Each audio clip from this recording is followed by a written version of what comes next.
Puji Tuhan, shalom Bapak Ibu Saudaraku, selamat pagi, shalom sekali lagi. Haleluya, apa kabarnya hari ini? Luar biasa. Mari siapkan hati kita saudara, kita mau sembah Tuhan, kita mau angkat pujian yang terbaik buat Tuhan, mensyukuri untuk segala kebaikannya yang kita rasakan. Khusus dalam seminggu ini kita percaya semua karena anugerah Tuhan, perkenanan Tuhan, kita sampai di hari ini saudara, amin. Kita mau bersyukur, mari tundukkan kepalamu saat ini. Nyatakan pada Tuhan segala kebaikannya yang kita rasakan. Tuhan, kami datang saat ini ke hadirat-Mu. Tuhan, kami mau bersyukur, mau berterima kasih untuk segala kebaikan Tuhan yang kami rasakan. Engkau baik, Kau sungguh baik dalam hidup kami. Tak berkesudahan kasih setiamu. Penyertaan-Mu kami rasakan Tuhan. Sampai saat ini kami ada sebagaimana kami ada.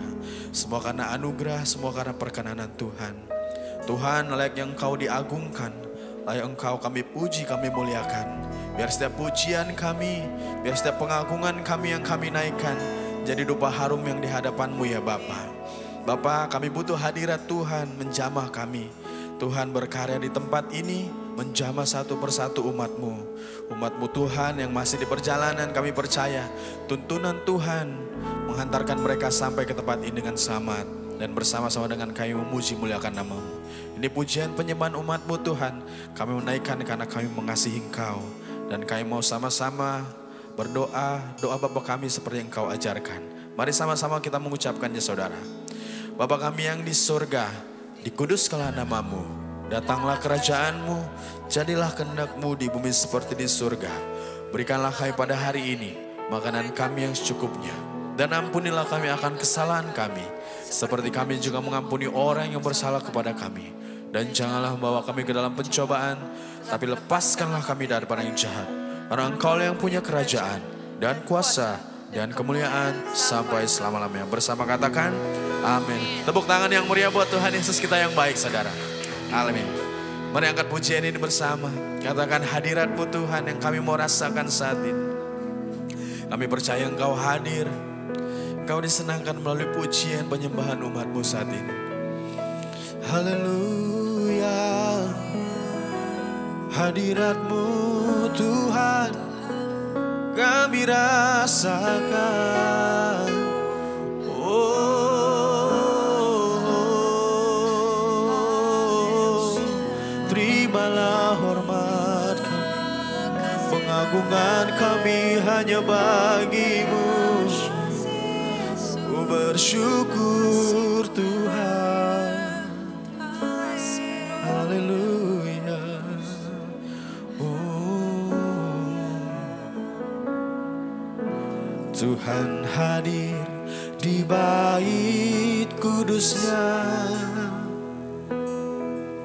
saat umat mencari wajah-Nya, berseru, berdoa, bersujud menyembah, dan menikmati kehadirat-Nya. Tuhan mau dekat dengan umat-Nya. Ini janji-Mu Tuhan yang datang dengan segenap hatinya. Mari berseru, berdoa, bersujud menyembah, dan menikmati kehadiran-Nya. Hadirat-Mu memenuhiku, hadirat kudus-Mu penuhi bait-Mu, dan ku tersungkur menyembah-Mu. Yang ku nampak hanya kemuliaan-Mu. Biar kemuliaan-Mu Tuhan. Oh, Tuhan hadir di bait kudus-Nya. Kami mau datang Tuhan ke bait-Mu saat umat mencari wajah-Nya, berseru, berdoa,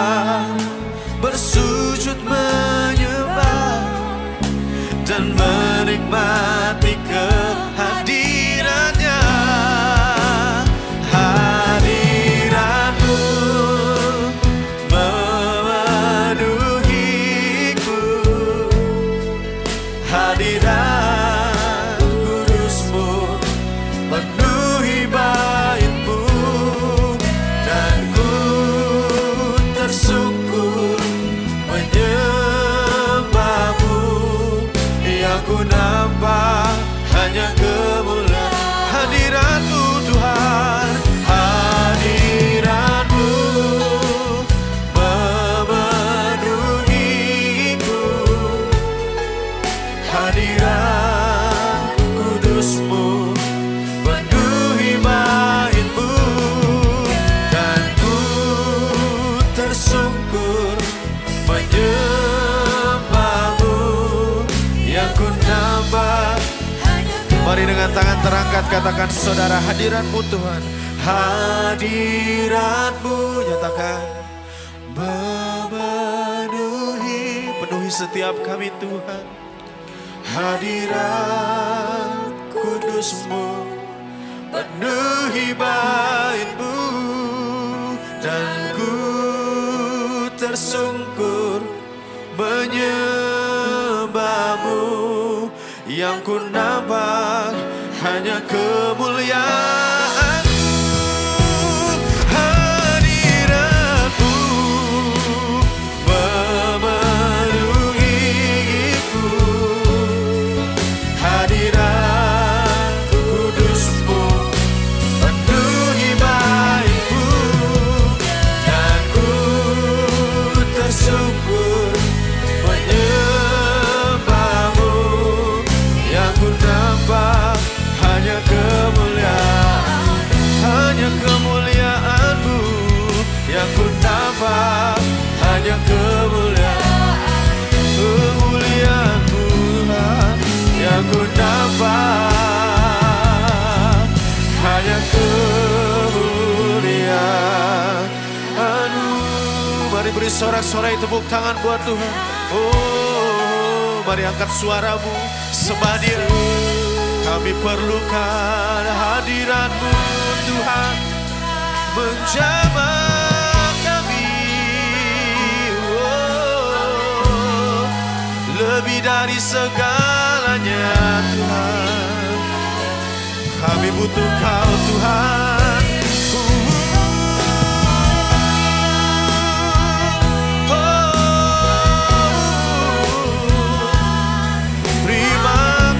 Bapa, ku bersyukur Kau baik, teramat baik. Terimalah hormat pujian kami,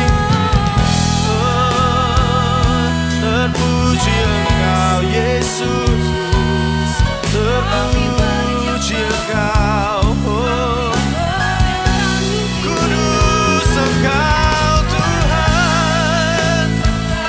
Oh, bagi pujian, hormat, kemuliaan. Oh, oh, oh, layak diagungkan, sembah Kau. Haleluya. Kami mau bersorak bagimu, Engkau baik Tuhan.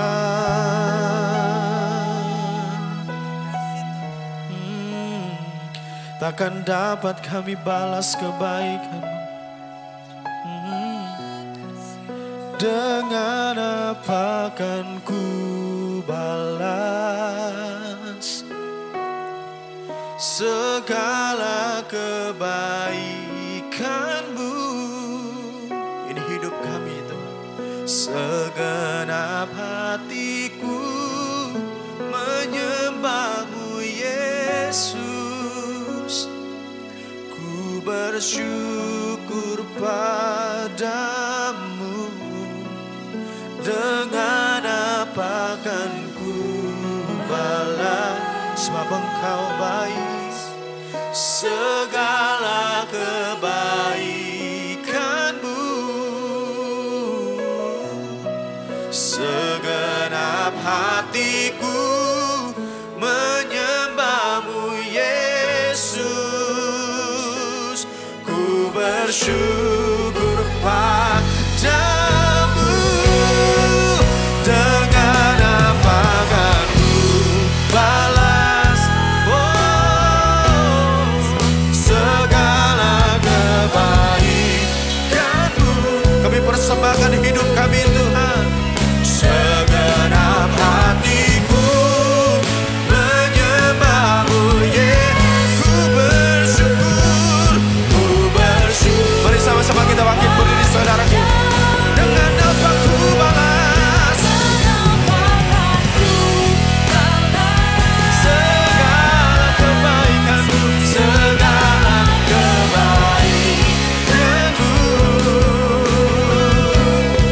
Segenap hatiku menyembahmu Yesus, ku bersyukur padamu selamanya. Oh, selamanya. Sekali lagi tepuk tangan sorak-sorai buat Tuhan Yesus kita yang baik. Tuhan, kami siap memuji Engkau lebih lagi. Umat-Mu siap memuji Engkau, menari, melompat bagi Sang Raja.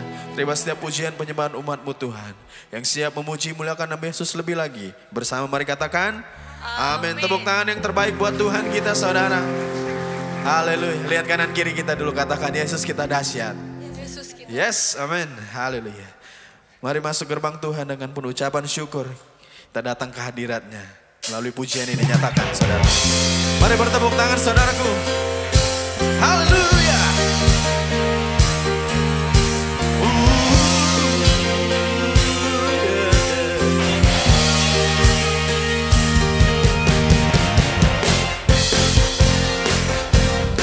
Kami masuk gerbang Tuhan. Kami bawa korban ucapan syukur kami.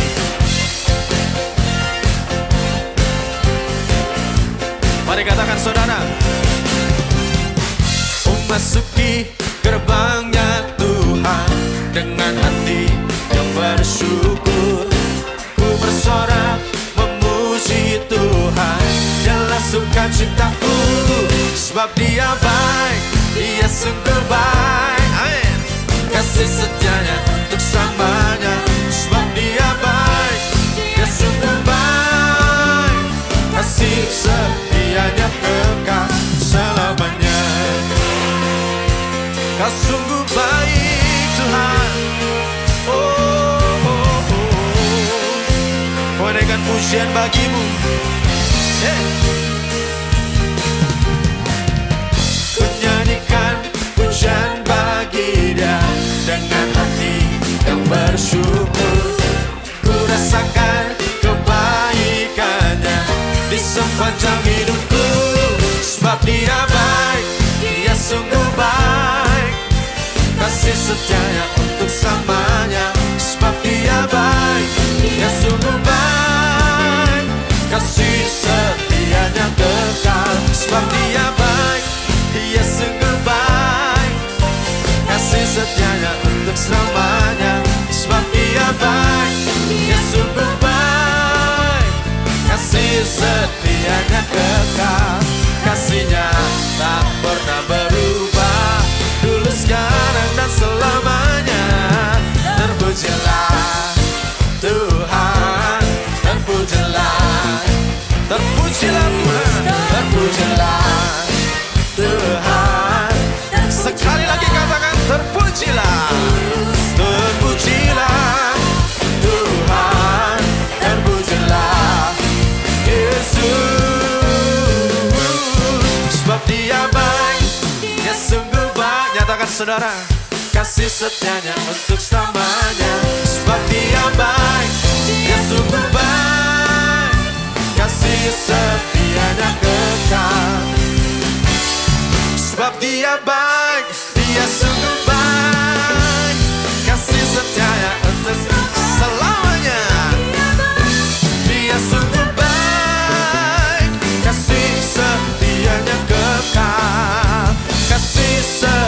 Kasih setiamu Tuhan, kasih setianya kekal selamanya.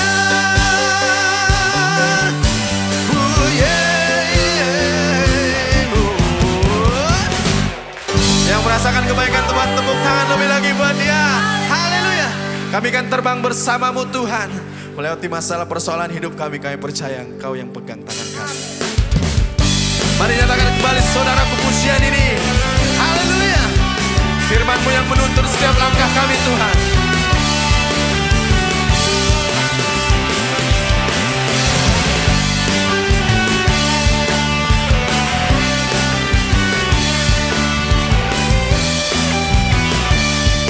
Mari nyatakan bersama.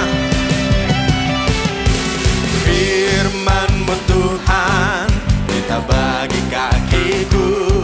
Janji-Mu, janji-Mu, terang bagi jalan-jalanku. Kebenaran-Mu menuntunku setiap hari. Ku menantikan-Mu beri.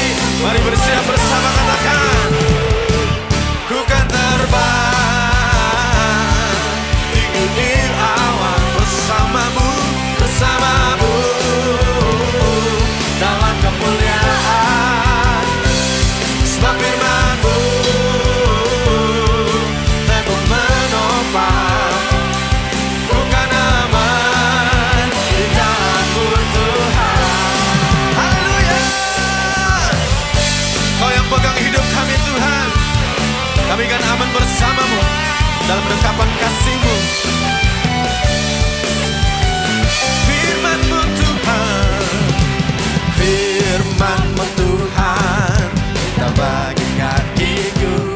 Janji-Mu, Janji-Mu, terang bagi jalan-jalan. kebenaran-Mu, Kebenaran-Mu menuntunku setiap hari. Ku menantikan-Mu beri. Sekali lagi terbang bersama Tuhan. Ku kan terbang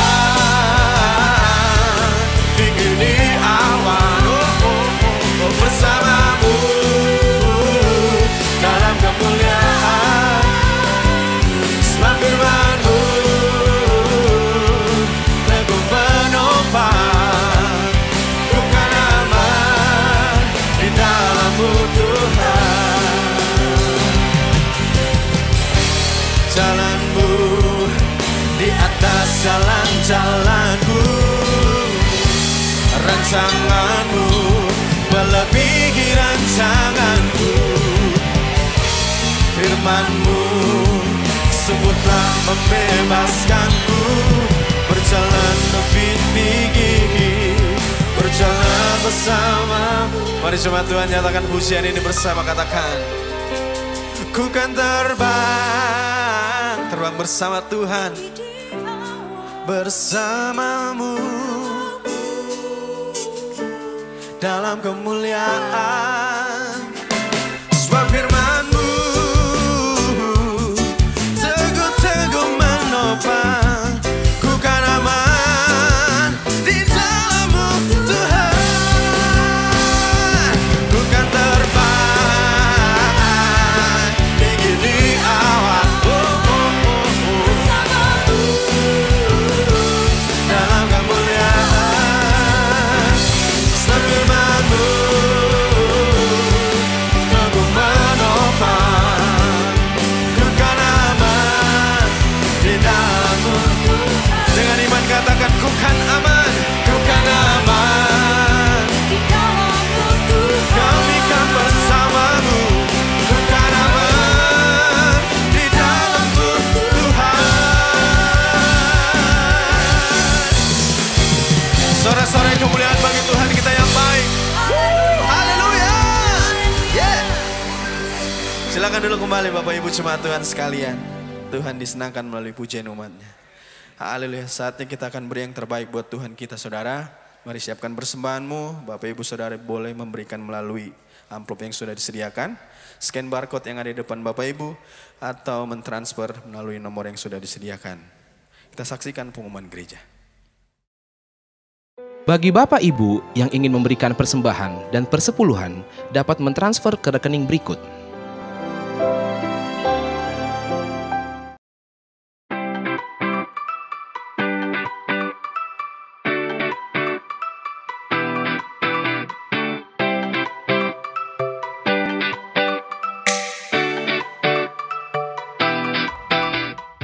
Rumah doa diadakan pada hari Selasa pada pukul 10 pagi, bertempat di GBI Grand Permata Niaga. Doa keliling diadakan pada hari Selasa 7 Maret 2023 pada pukul 7 malam di GBI Grand Permata Niaga. Ibadah tengah minggu dapat disaksikan pada hari Rabu pukul 6 sore di channel YouTube dan Instagram GBI Grand Permata Niaga. Doa Fajar dapat disaksikan pada hari Sabtu pukul 6 pagi di channel YouTube dan Instagram GBI Grand Permata Niaga. Training berdoa diadakan pada hari Sabtu 18 Maret 2023 pada pukul 1 siang di GBI Grand Permata Niaga. Ibadah Youth Onsite diadakan pada hari Sabtu pukul 6 sore, bertempat di GBI Grand Permata Niaga. Ibadah anak diadakan setiap hari Minggu pada pukul 7 pagi di channel YouTube GBI Grand Permata Niaga Kids. Dan ibadah anak onsite diadakan setiap hari Minggu pada pukul 9:30 pagi. Siapkan hatimu lebih lagi saudara untuk mendengarkan kebenaran firman Tuhan. Tuhan, kami mau terus percaya kepada Tuhan. Kami serahkan seluruh hidup kami ke dalam tangan-Mu. Kau Tuhan yang sanggup mengangkat kami. Bahkan Kau mempersiapkan berkat yang terbaik pada waktumu yang tepat. Terima kasih Bapa. Di pujian penyembahan umat-Mu. Di dalam segala hal, janji-Nya tak berubah. Apa yang sudah difirmankan terjadi saat kita percaya. Di dalam segala hal, janji-Nya tak berubah. Apa yang sudah difirmankan terjadi saat kita percaya. Meskipun 1000 tangan manusia menarikku jatuh, namun Tuhan yang bela. Tangannya sanggup membuatmu naik ke gunung. Percayalah, Tuhan yang bela. Mari lebih sungguh dengan iman katakan, oh. Di dalam segala hal, janji-Mu Tuhan, janji-Nya tak berubah. Apa yang sudah difirmankan terjadi saat kita percaya. Mari pujian ini katakan, meskipun 1000 tangan manusia menarikku jatuh, namun Tuhan yang bela. Tangannya sanggup membuatmu naik ke gunung. Percayalah, Tuhan yang bela. Ku percaya Kau mengangkat hidup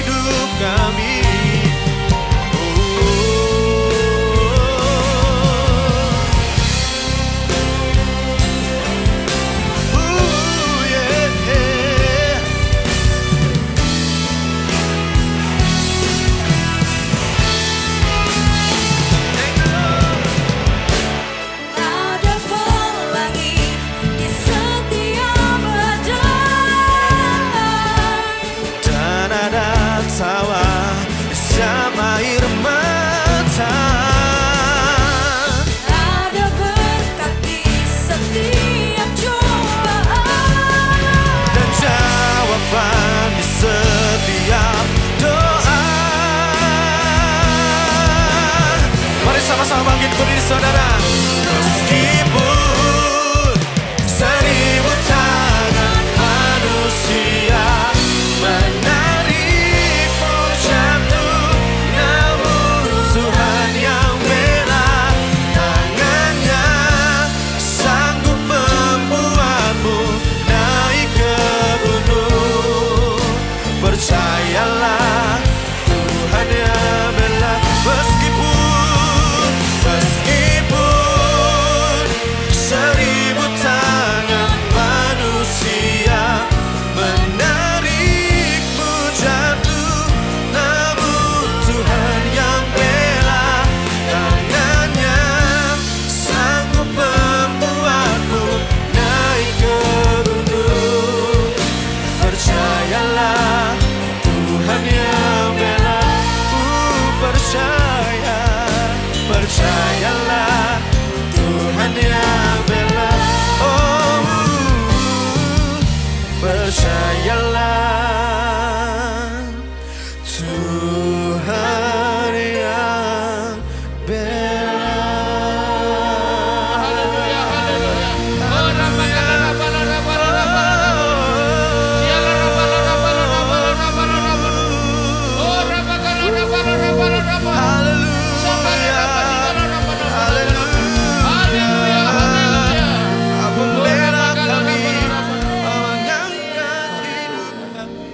Terima kasih Tuhan.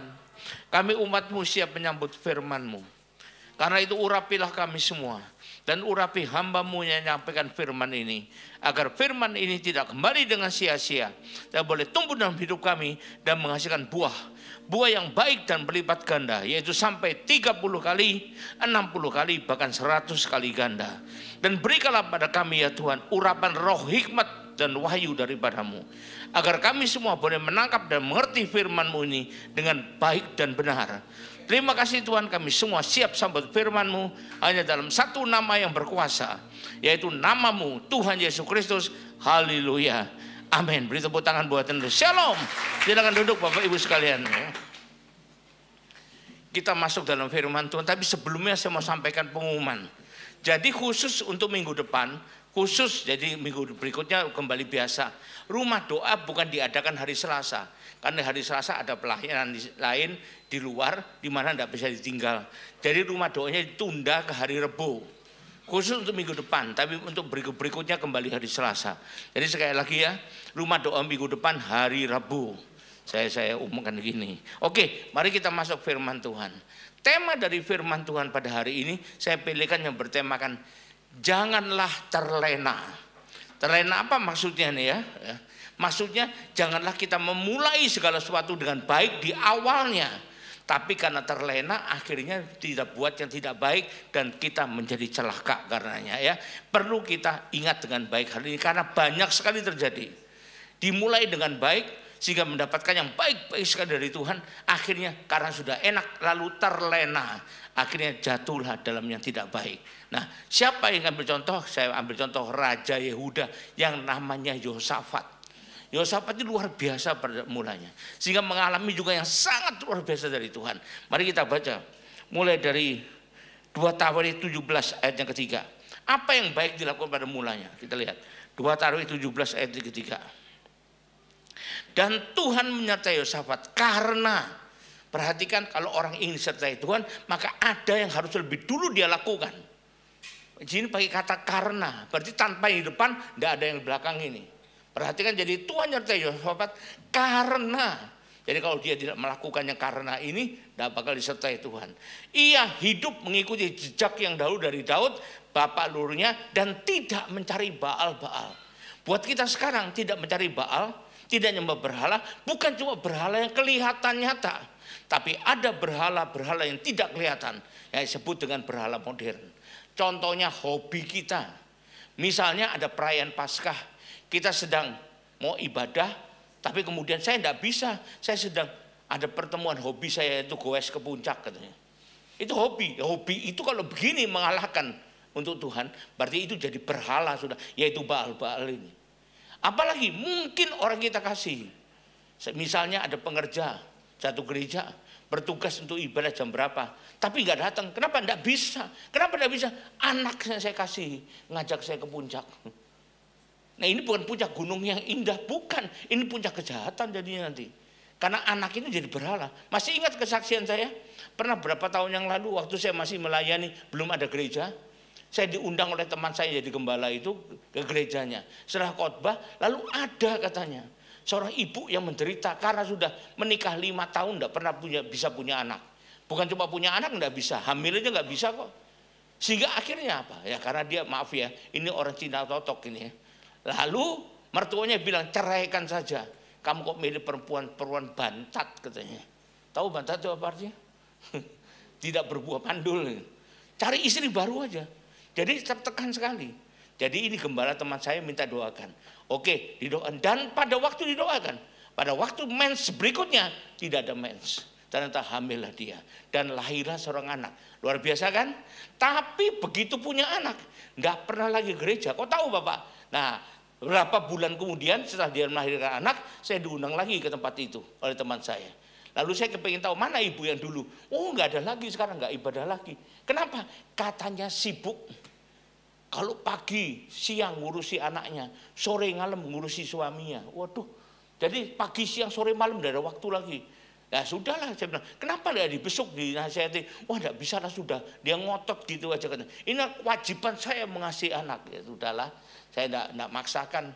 Waktu saya pulang, di perjalanan nih, baru sampai jalan tol itu yang Kebun Jeruk itu, belum sampai ke Tangerang, tiba-tiba seperti ada suara dari saya mengatakan, beritahu ibu tuh, kalau apa yang kuberikan kepadanya menggembirakan hatinya, tapi membuat dia jauh daripada aku ambil kembali.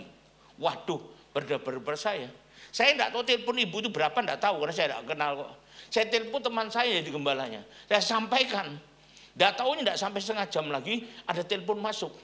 Nomor tidak dikenal. Ternyata ibu yang telepon sambil nangis, tolong Pak ampun, jangan ambil anak saya. Sopo sih kepingin ambil anakmu gitu. Bukan saya. Cuma saya bilang, Bu, kalau apa yang Tuhan berikan kepada ibu, lalu membuat ibu tidak bisa datang kepada Tuhan, Tuhan akan ambil. Dan setelah itu dia kembali ke gereja.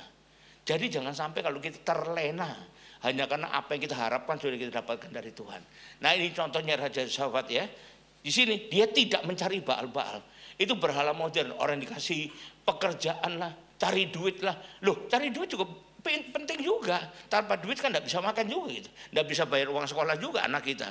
Tapi bukan untuk itu mengorbankan, mengalahkan apa yang kita sediakan buat Tuhan. Tuhan tetap yang terutama di atas segalanya. Ya, itu yang pertama. Lalu kita lihat berikutnya ayat 4. Melainkan mencari Allah ayahnya dan ia hidup menurut perintah-perintahnya dan tidak berbuat seperti Israel. Waktu itu kerajaan Israel Raya sudah terpecah jadi dua, Israel dan Yehuda. Israel yang disebut sini adalah pecahannya dari Israel Raya. Itu biasanya lebih banyak menyembah berhala daripada Yehuda. Maka disebutkan tidak berbuat seperti Israel. Loh, tapi dia kan bangsa Israel. Zaman ini masih orang-orang kerajaan Israel. Dia kerajaannya Yehuda, sudah dipecah ya. Jadi tidak meniru itu loh. Hidup menurut perintah-perintah Tuhan. Bukan menurut perintah hatinya sendiri. Menurut perintah gurunya, perintah ayahnya. Tidak. Tapi menurut perintah-perintah Tuhan. Itu yang baik di mata Tuhan. Lalu kita lihat kemudian ayat 6. Nah sebentar, ayat 5 ini. Karena melakukan yang baik, oleh sebab itu. Jadi ada sebabnya, ada penyebabnya itu ada. Harus kita perhatikan, bukan tiba-tiba, sekonyong-konyong, tanpa disangka, tanpa diduga, Tuhan kokon kerajaannya. Tidak. Oleh sebab itu. Nah, itu yang mana? Yang tadi di depan itu. Makanya kalau kita mau minta atau mendapat sesuatu yang baik dari Tuhan, perlu kita lakukan yang penyebabnya itu. Firman Tuhan mengatakan demikian. Gak ada orang tidak pernah melakukan yang baik, tiba-tiba mendapat, oh kebetulan, oh nasib baik, oh takdir saya. Gak ada. Sultan Takdir Ali Sabana sudah lama mangkat. Jangan kita jadikan patokan ya. Sudah lama mangkat loh. Oleh sebab itu perhatikan, Tuhan mengokohkan kerajaan yang ada di bawah kuasanya. Kenapa? Karena perbuatannya. Seluruh Yehuda memberikan persembahan kepada Yosafat. Sehingga ia menjadi kaya dan sangat terhormat. Kalau ada di antara kita ingin jadi kaya dan terhormat, bukan mati-matian cari duit sehingga akhirnya mati beneran. Bisa nggak mati-matian cari duit mati beneran? Bisa aja. Kalau gali emas misalnya, tahu-tahu keruntuhan, kan mati juga namanya. Atau mati-matian kemana-mana, tabrakan lalu mati juga kan. Tapi ini loh, dia jadi kaya hanya karena kata orang melakukannya tadi kita baca. Jadi sekali lagi kalau mau jadi kaya, lakukan yang terbaik di hadapan Tuhan. Bukan menurut pikiran kita sendiri. Bukan menurut penilaian kita sendiri. Tapi menurut penilaian Tuhan. Ya, seluruh Yehuda berikan persembahan kepada Yehosafat. Siapa yang nyuruh? Tuhan yang nyuruh. Kenapa? Karena Tuhan berkenan pada Yehosafat. Jadilah orang berkenan pada Tuhan. Maka Tuhan akan nyuruh semua orang bawa berkat kepadamu. Seperti Salomo dulu. Seluruh raja di dunia bawa berkat buat dia. Sehingga menjadi kaya dan sangat terhormat. Nah, itu yang ketiga. Lalu yang keempat ini, dengan tabah hati ia hidup menurut jalan yang ditunjukkan Tuhan. Apa artinya? Kalau kita baca jangan lewat gitu aja. Dengan tabah hati artinya dia menghadapi banyak kerintangan, menghadapi banyak kesukaran, menghadapi banyak tantangan untuk hidup menurut jalan yang ditunjukkan Tuhan. Betul gak ini? Kalau kita mau hidup menurut jalan yang ditunjukkan Tuhan, banyak rintangannya, banyak serangannya. Betul? Masih ingat kan khotbah saya? Apa yang menjadi target utama serangannya iblis? Segala sesuatu, siapapun, apapun yang berkenan kepada Tuhan, itu jadi target utama serangannya. Bukannya, wah jangan bilang gini, saya tidak pernah serang iblis, haleluya, puji Tuhan. Oh nanti dulu siapa tahu, kenapa tidak pernah serang iblis? Karena orang itu mungkin anak iblis itu. Kan tidak ada bapak nyerang anaknya sendiri. Tapi kalau kita anak Tuhan, musuh Tuhan si iblis pasti nyerang kita. Makin kita jadi anak kesayangan Tuhan, makin diserang oleh iblis. Saya teringat teman saya main band dulu di Surabaya. Dia punya adik. Dia itu komandan armada di Surabaya. Kemana-mana yang awal itu bawa AK-47. Barejingga ya. Karena di Surabaya kan pusatnya KKO, marinir di sana. Dia itu punya banyak musuh. Terutama yang bandar-bandar narkoba. Disikatin seluruh sama dia. Tapi tidak berani membalas kepada dia. Kalau membalas dia tinggal tembak, habis sudah. Tapi yang dibalas siapa? Anak kesayangannya, yaitu adik teman saya. Dihasut gimana supaya kena narkoba. Sehingga sempat masuk penjara. Itu cara iblis juga gitu. Makin kita disayang oleh Tuhan, sayang, disayang. Jangan kira enak-enak loh ya. Serangan makin banyak yang datang. Tapi jangan bilang juga, kalau gitu saya tidak mau disayang Tuhan. Kalau tidak mau sayang Tuhan, disayang siapa? Sayang musuh Tuhan kalau gitu. Kalau bukan anak Tuhan, anak siapa? Anak ya udah Anda pikir sendiri. Jadi makin kita jadi anak setan, makin tidak ada serangan. Saya katakan. Kenapa? Tidak perlu diserang lagi, sudah hancur lebur kok itu. Justru makin kita jadi anak Tuhan yang baik, makin jadi target serangan setan. Nah ini loh. Maka tapi dia tabah hati menghadapinya. Berani terus menghadapinya. Tetap setia. Ia hidup menurut jalan tunjukkan Tuhan. Bukan mundur lalu. Wah percuma saja saya banyak penderitaan. Bukan begitu. Dia tetap bertahan. Ya. Kemudian ia menjauhkan dari Yehuda segala bukit pengorbanan dan tiang berhala. Nah ini lagi dilakukannya ya. Kemudian apalagi yang dilakukannya? Kita bisa lihat satu persatu di sini ya. Kita lihat ayat pasal 19 ayat 3b. Namun masih terdapat hal yang baik padamu. Walaupun ada yang mungkin belum baik, karena engkau menghapuskan tiang berhala dari negeri ini dan mencari Allah dengan tekun. Mencari Tuhan bukan dengan santai. Tidak bisa mencari Tuhan dengan santai, harus dengan tekun. Artinya berusaha keras. Tidak gampang, tidak enak-enakan cari Tuhan itu. Oh enak kayak makan nasi goreng gitu, bukan. Belum makan puasa 3 hari ada nasi goreng istimewa, wah enak makannya. Itu bukan cari Tuhan itu cari kepuasan daging yang enak itu. Cari Tuhan tidak gampang loh ya, betul-betul cari Tuhan loh ya. Makanya perlu ketekunan di sini. Nah ini lagi yang baiknya dia ya. Kita lihat lagi berikutnya, yang ke-6. Kita lihat ayat 4b. Yehosafat diam di Yerusalem. Kenapa Yerusalem ibu kota Yehuda? Dan ia mengadakan kunjungan pula ke daerah-daerah dari Berseba sampai Bukit Efraim. Ngitar, kalau kita bilang siapa? Ini kayak Pak Jokowi gitu ya. Sambil menyuruh rakyat berbalik pada Tuhan Allah yang mau mereka. Kalau zaman sekarang artinya apa ini? Kalau zaman sekarang apa ini? Menginjil. Raja menginjil loh. Bukan kamu penginjil kuutus. Bukan gitu, tidak cukup. Dia sendiri menginjil. Bayangkan sekarang kalau ketua sinode masih nginjil ke rakyat semua ya. Wah, buat apa Pak? Suruh aja pendeta lainnya, masih banyak kok. PDP juga masih banyak Pak. Pendeta dalam pencobaan. Gak perlu Bapak Ketua Sinode sendiri, profesor, doktor, pendeta, ini itu, gak perlu. Tapi dia tetap dia sendiri berkeliling. Dia mengunjungi berkeliling untuk, kalau di zaman sekarang menginjil, menyuruh rakyat berbalik kepada Tuhan, Allah nenek moyang mereka. Nah ini ya, ini adalah yang keberapa, yang ke-6. Yang ke-7 perhatikan, ia mengangkat juga hakim-hakim di seluruh negeri, semua kota yang berkumpul Yehuda, tiap-tiap kota, di semua tempat dipasang hakim-hakim. Jadi kalau seperti ini mengangkat hakim diperkenan Tuhan enggak ya? Halo? Tolong pendapat saya, kita dua arah dialog ini. Iya kan? Berarti menghakimi boleh apa enggak? Hakim-hakim diangkat buat apa? Bukan ngisi kursi kosong, untuk menghakimi. Nah ini ya, sampai saat ini saya belum dapat konfirmasi. Masih semua orang bilang jangan menghakimi, jangan. Tapi saya bilang sebaliknya, harus menghakimi. Tapi menghakimi dengan benar, jangan menghakimi dengan salah. Ukurannya salah, bukan firman Tuhan. Caranya salah, pakai perasaan belaka, like and dislike, itu tidak boleh. Tapi kalau kita menghakimi dengan ukurannya firman Tuhan, itu ada keharusan buat saya orang percaya. Saya mau tanya lagi nih. Zaman Musa mulai diangkat hakim-hakim. Yang ngangkat itu siapa? Siapa yang menentukan adanya hakim-hakim di Israel, di umat Tuhan ini? Siapa yang menentukan? Ayo, siapa? Tuhan sendiri. Masa kita nunjuk ke atas? Tuhan jangan menghakimi loh ya. Tapi hakim itu menghakimi haknya Tuhan, bukan manusia. Kenapa nunjuk manusia dia? Ayo, Anda baca di Alkitab. Hakim-hakim ditunjuk oleh Tuhan. Dan di sini waktu Yosafat mengangkat lagi hakim-hakim, diperkenan Tuhan. Jadi jangan kita termasuk dalam omongan orang yang banyak, apa kata orang. Tidak boleh menghakimi. Yang tidak boleh menghakimi dengan cara yang tidak benar. Baca Alkitab jelas-jelas. Jangan cuma sepotong ayat. Baca ayatnya situ tentang menghakimi. Yang tidak boleh menghakimi dengan ukuran dan cara yang kurang benar. Tapi kalau ukuran cara benar harus dilakukan. Kalau kita tidak melakukan, kita tidak bisa membedakan mana yang baik, mana yang buruk. Menghakimi itu, judge itu menentukan ini baik atau buruk. Ini benar apa salah. Bagaimana bisa mengikuti yang benar? Tidak mengikuti yang salah kalau kita nggak tahu yang mana benar, mana salah. Bagaimana bisa tahu kalau tidak menghakimi? Sekali lagi saya mau katakan tegasnya, gampangnya aja.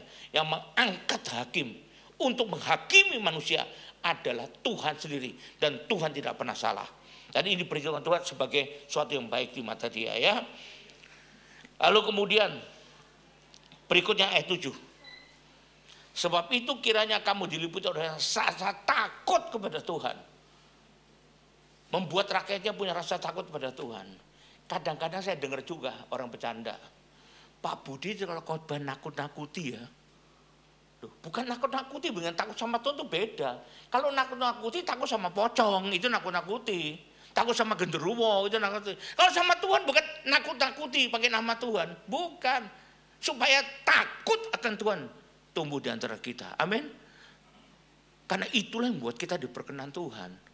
Bukan takut sama setan, takut sama pocong, takut sama genderuwo, takut sama wewe gombel. Bukan itu.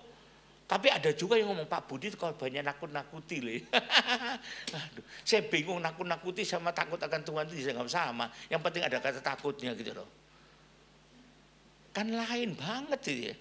Justru ini perkenan Tuhan. Buat semua orang anak buahnya, rakyatnya takut akan Tuhan. Sehingga kemudian bertindak dengan sesama. Karena berlaku curang atau memihak atau menerima suap tidak ada pada Tuhan Allah kita. Nah ini ya. Jadi kita perlu tahu. Nah ini yang berikutnya, yang terakhir ini. Ayat ke-9. Yang dilakukan kita perlihatkannya. Ia memerintah kepada mereka, kamu harus bertindak dengan takut akan Tuhan, dengan setia. Apa arti setia? Walaupun rintangannya banyak loh. Tapi tetap bertahan, itu setia namanya. Kalau kita rasa takut akan Tuhan, bukan ada hambatannya, bukan ada serangannya. Makin kita takut sama Tuhan, makin serangan setan makin besar. Untuk buat kita nggak takut lagi sama Tuhan. Itu harapannya, itu cita-citanya. Tapi dia dengan setia, tetap saja bertahan di sana. Dan dengan tulus hati. Ingat akhiran us, tulus bukan modus sama usnya. Bukan us, bukan. Bukan juga usus, bukan juga. Bukan juga tekos sama usnya tapi ya. Tulus itu berarti tidak punya niatan untuk kepentingan diri sendiri. Itu tulus. Kalau modus kepentingan di dalam tersembunyi untuk dirinya sendiri. Tidak dengan itu. Tapi karena menghormati dan mencintai Tuhan. Ya. Nah, maka karena itu dia diperkenan oleh Tuhan. Dari mana kita tahu dia diperkenan oleh Tuhan? Nah, ini kita bisa tahu, kita baca di Alkitab. Pada saat dia dihancam oleh bahaya yang sangat besar. Yaitu apa? Musuh besar sekali. Besar jumlahnya lah ya. Bangsa Moab. Campur bangsa Amon. Campur bangsa Neunim. Mengepung dia, menyerang dia. Pada kerajaan waktu itu tidak besar. Yehuda itu kecil. Israel jauh lebih besar. Karena cuma 2 bangsa di Yehuda. Bangsa Yehuda dan bangsa Benyamin. Sedangkan Israel 10 suku di sana. Bukan bangsa ya, suku maksud saya itu ya. Jadi dia tidak besar. Tapi musuhnya 3 bangsa nyerang dia. Bayangkan. Kalau ada negara nggak besar kecil aja. Dikepung oleh 3 negara besar. Yang punya nuklir semua. Kira-kira takut nggak ya? Jangan-jangan takut sampai tidak bisa makan itu. Nah justru disitulah Tuhan menunjukkan kualitasnya dia. Tuhan yang turun tangan. Nah ini saya mau sampaikan. Israel yang dalam keadaan perang. Perang itu war ya. Bedakan dengan pertempuran atau battle. Banyak orang mengatakan misalnya ini tidak berperang. Pada maksudnya tidak bertempur. Kalau perang itu iyalah karena bermusuhan kok. Yang tidak bertempur cuman di sini. Bukan di lain. Orang nganggap, ada juga nganggap di Yeriko Israel nggak bertempur. Tuhan yang bertempur. Kalau lawan temboknya memang Tuhan yang runtuhkan. Tapi berikutnya harus bertempur. Kalau tidak percaya baca Alkitab. Kita baca ya. Di mana itu? Yosua 6 ayat 20 sampai 21. Mari kita lihat, buktikan Israel bertempur nggak di Yeriko itu. Lalu bersoraklah bangsa itu. Bersorak loh ya, shout, berteriak. Bukan nyanyi, bukan. Sedang sangkakala ditiup. Sudah bangsa itu mendengar bunyi sangkakala, bersoraklah mereka. Sekali lagi, kalau Anda baca bahasa Inggrisnya, shout namanya. Berteriak, bukan bernyanyi, bukan. Dengan sorak yang nyaring, maka runtuhlah tembok itu. Memang kalau tembok iya, tapi lalu mereka memanjat masuk ke dalam kota itu. Masing-masing langsung ke depan dan merebut kota itu.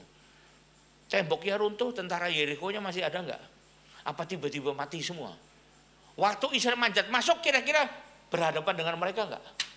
Atau berhadapan dengan gombel semua sudah jadi berubah? Kan enggak. Yeriko yang gagah perkasa masih ada dengan lengkap dengan senjatanya. Maka mereka Israel menumpas dengan mata pedang. Jadi bertempur enggak dengan mata pedang? Apa cuma dikibas-kibaskan gini orang yang mati sendiri? Wah ini pedang wasiat. Ku kibas-kibas mati sendiri kamu. Ada? Bertempur di sini. Bukan di Yeriko Israel enggak ikut berperang. Tuhan yang berperang. Aduh. Prihatin nih. Kalau berperang semua pasti berperang. Tapi bertempur belum tentu. Yosafat tidak bertempur. Jadi jangan salah anggapan. Baca dengan lengkap. Juga Gideon. Pasukan Gideon tidak bertempur sama sekali. Tidak Tuhan yang berperang. Betulkah Anda baca seperti itu? Mari kita baca. Alkitab masih belum berubah ya. Alkitab bukan dijual kemarin baru terbitan baru. Bukan. Mari kita lihat di Hakim 8. Hakim 8 ayat 4. Betul. Hakim 8 ayat 4. Ketika Gideon sampai ke sungai Yordan, yang pertama 300 orang pada babak pertama memang dia tidak bertempur. Tuhan yang mengajar mereka. Tapi orangnya begitu, orang Meuni mati semua dibunuh orang Moab dan Amon, bertempur antara mereka sendiri, mereka lari. Dan kemudian Gideon ngejar mereka dengan 300 orang itu. Dan Israel yang lain dipanggil dari gunung-gunung supaya turun ngejar bangsa Moab Amon, bunuh mereka semua. Jadi bertempur juga.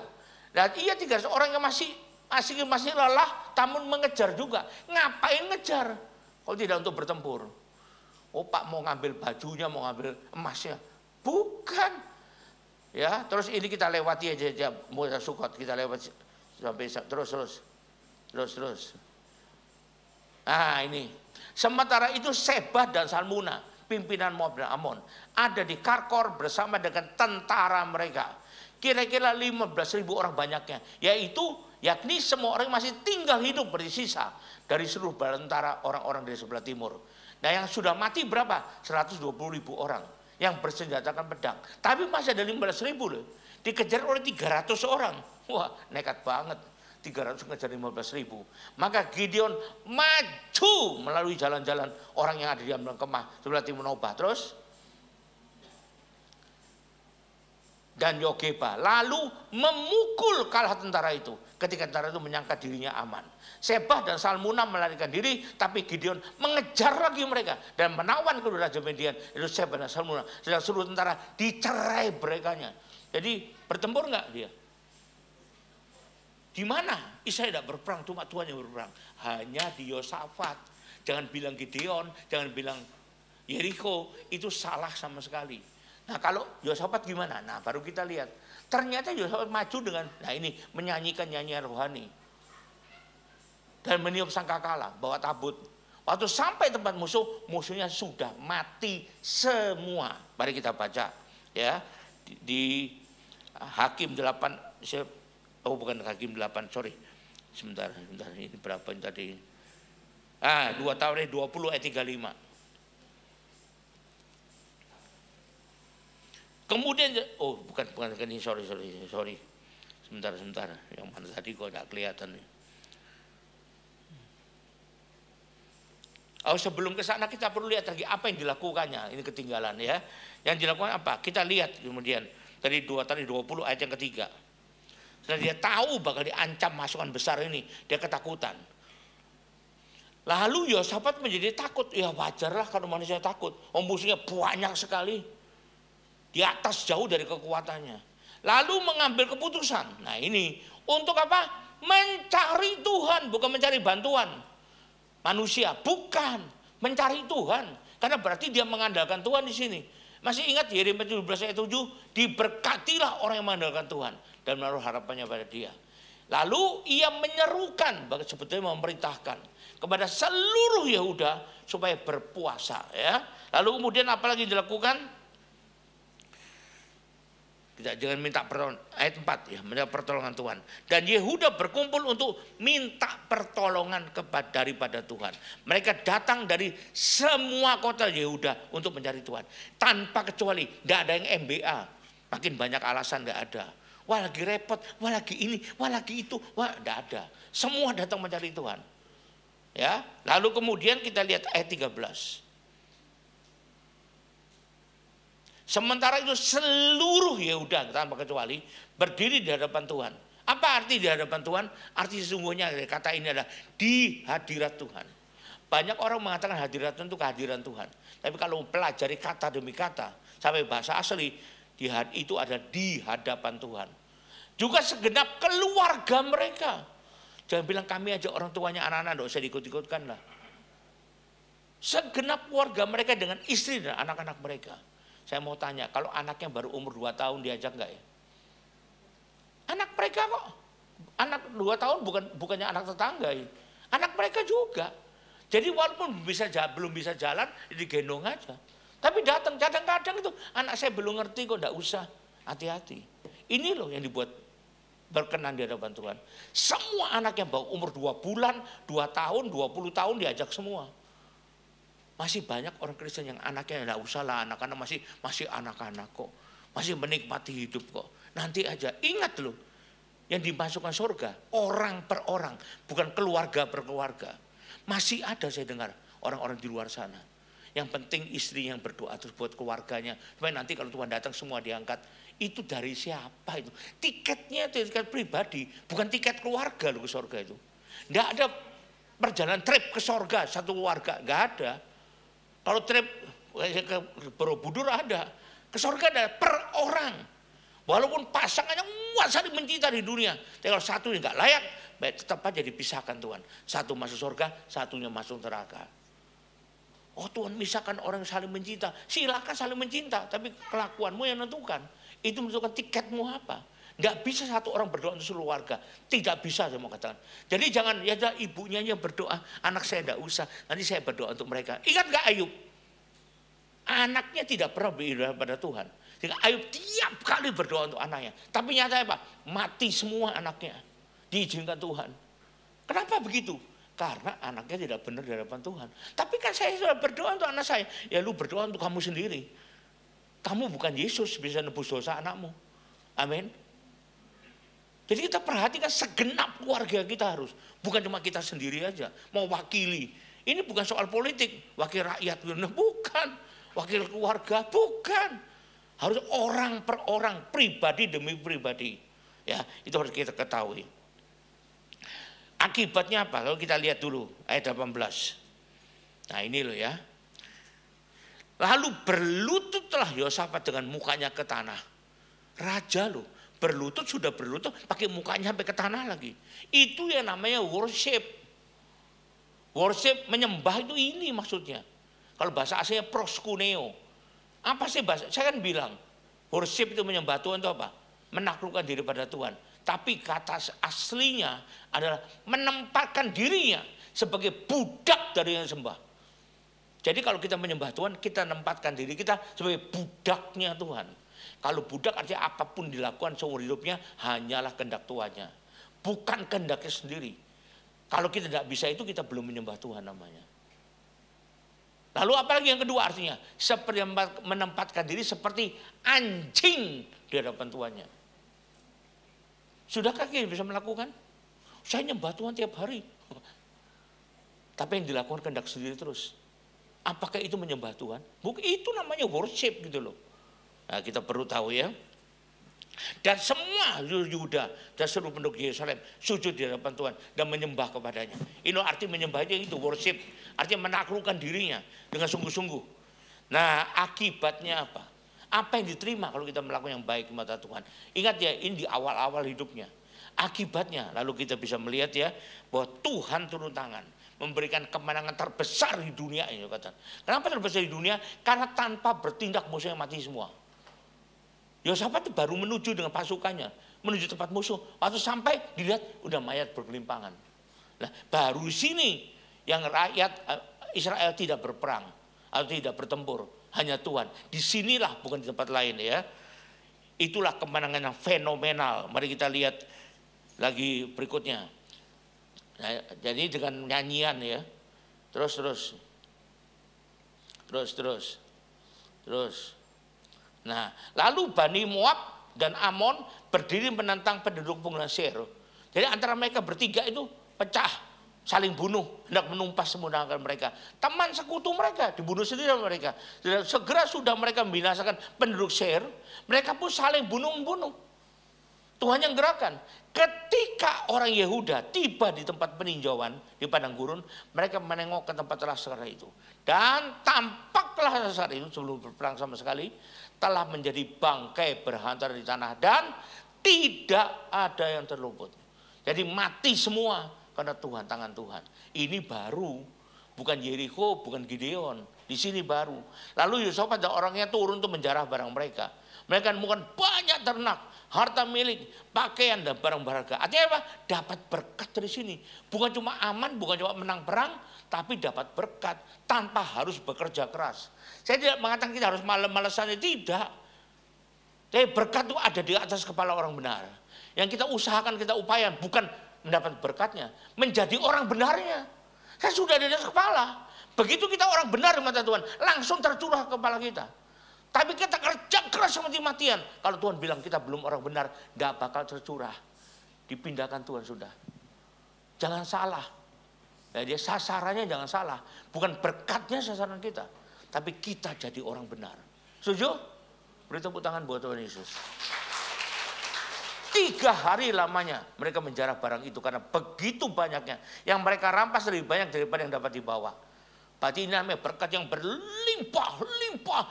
Bukan karena cari berkat. Bukan karena kerja keras. Bukan. Tapi karena diperkenan Tuhan. Amin. Itu semua ayat itu sambung menyambung. Ada hubungannya. Kenapa Tuhan bilang? Tuhan memberkati orang dikasihnya. Sekalipun waktu tidur. Ini waktu baris. Belum lihat musuh, dia sudah mati semua. Bahkan ninggalkan barang-barang yang sangat berharga ini. Bukan cuma menang perang loh ini, ya kita tahu. Nah, tapi lihat lagi gimana kelakuan mereka.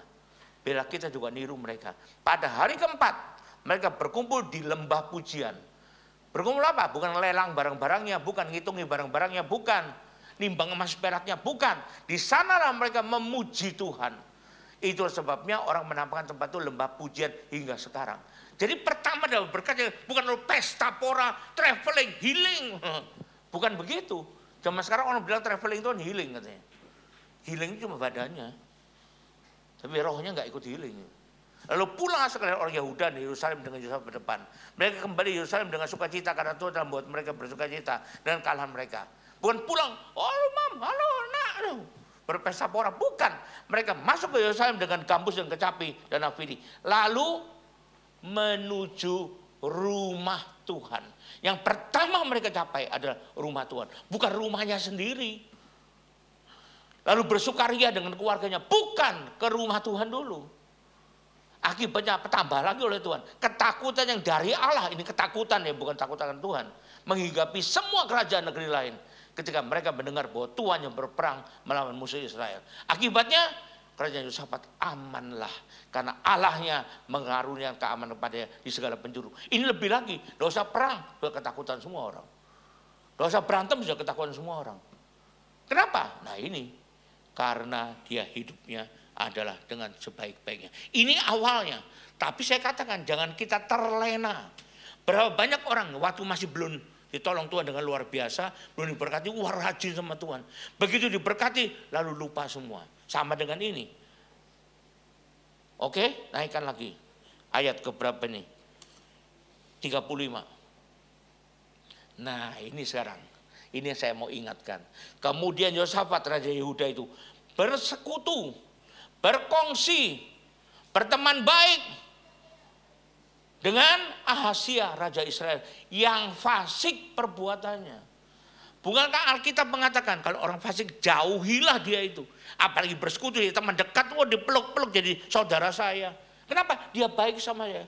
Saya mau katakan, Ahazia baik nggak dengan Yosafat? Baik, ngajak kongsi. Yosafat tidak punya pelabuhan. Mau bikin perahu, gimana kalau tidak punya pelabuhan bikin perahu? Kayak Nabi Nuh aja, bikin perahu di atas gunung. Tapi Ahazia punya pelabuhan.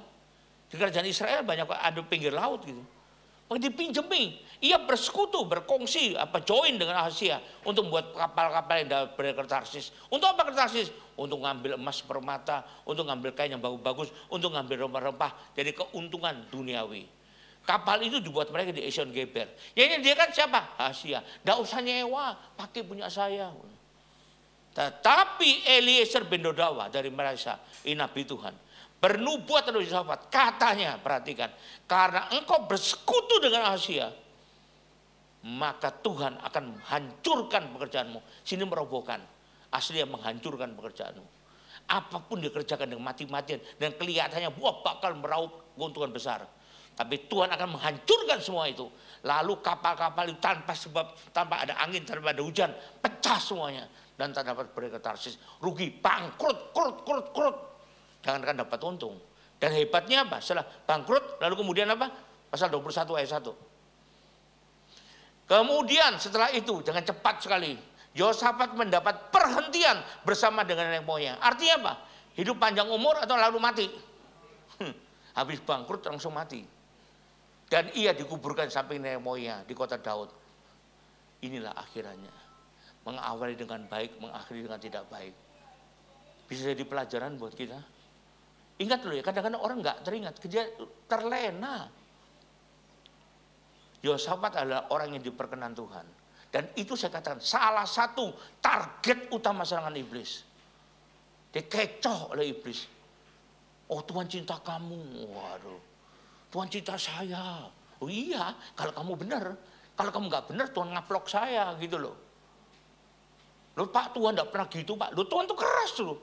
Loh dia baik. Loh keras itu bagian dari kebaikan. Coba saya mau tanya, orang tua yang keras sama anaknya, kalau dari pagi bangun tidur sampai tidur tengah malam lihat sosial media terus, handphone terus, kira-kira orang tuanya bertindak nggak? Dia ambil, nak jangan itu matamu rusak. Oh keras sekali orang tuanya. Oh orang tua saya tidak baik. Itu baik apa enggak gitu? Tidak pernah belajar, nontonnya video game terus dari pagi sampai pagi lagi besoknya. Tidur juga enggak, tidur jam 2 malam, jam 2 pagi, bangunnya jam 5 langsung lihat game lagi. Kira-kira dirampas gak sama orang tuanya? Disembunyikan gak itu handphone itu? Keras kan? Tapi itu orang tua yang baik gak sama anaknya?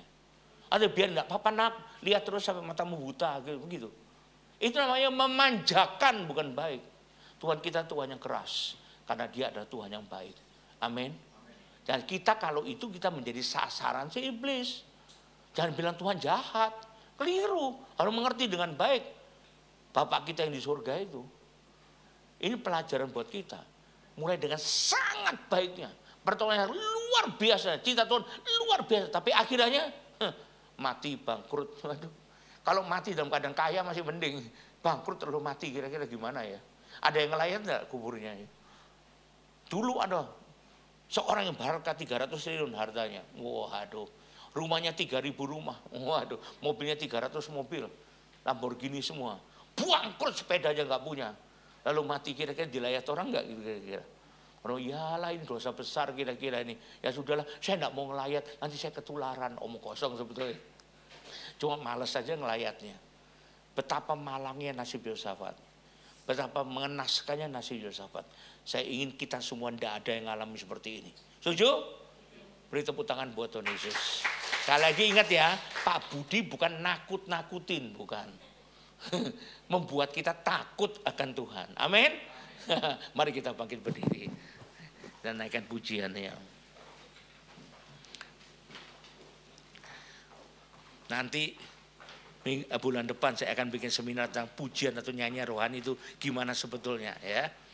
Yang selama ini mungkin nanti kita buktikan aja sesuai dengan firman Tuhan.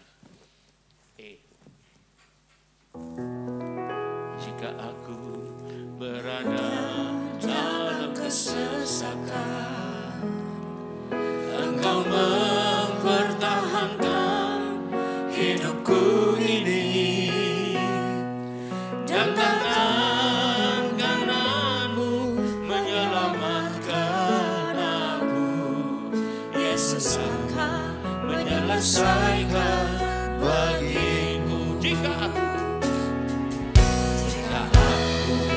berada dalam kesesakan, Engkau mempertahankan hidupku ini, dan tangan kananmu menyelamatkan aku. Yesus akan menyelesaikan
kasih Tuhan. Terima kasih Tuhan. Dalam nama Yesus kami berdoa. Haleluya. Amin. Tetap berdiri, angkat dua tanganmu, kita akhiri ibadah ini. Kembalilah ke tempatmu masing-masing dengan berkat terbaik dari Allah Bapa di sorga, dengan kasih karunia dan damai sejahtera dari Kristus Yesus Tuhan kita, juga dengan persekutuan, pertolongan, penghiburan, kekuatan dan utama pengurapan yang penuh dari Roh Kudus menyertai kita mulai saat ini sampai sepanjang tahun ini, sampai Maranatha, bahkan sampai selama-lamanya. Yang percaya seperti berkat Tuhan sama katakan amin. Tuhan berkati, sampai jumpa. Haleluya. Kiranya Kau memberkati aku berlimpah-limpah dan meluas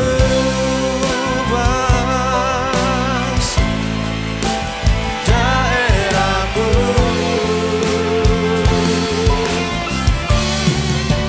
Dan kiranya tanganmu menyertai aku dan melindungi aku daripada malapetaka, sehingga kesakitan tidak menimpa aku. Di sepanjang hidupku, sungguh